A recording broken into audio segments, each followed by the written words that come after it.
first of all, I think it's so important to distinguish between state and public. And just a kind of 30-second reply to the, I mean, yeah, public institutions and institutions which have a public role don't have to be state ones.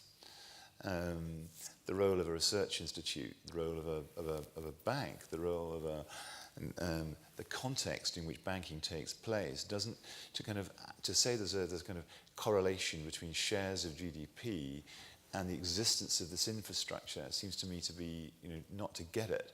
Of course, the state's very large in the 21st century compared to what it was in the 18th century. But the big point was that the English put in place a very sophisticated kind of infrastructure to support innovation and investment in England, and it was the driver, in my view, of the Industrial Revolution.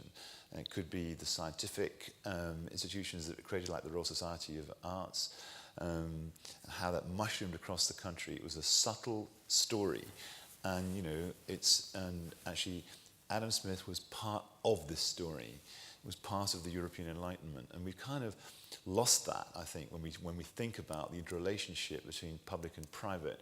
Immediately, the ideologists, and you are an ideologist, a rather good one, I mean, you jump down someone's throat and says, all state, and that's not what I'm trying to argue. I'm trying to argue about an interplay between public and parapublic and actually institutions which have a wider public purpose, and the private sector. It's a very, very subtle thing to try to capture and hard to do in a couple of minutes.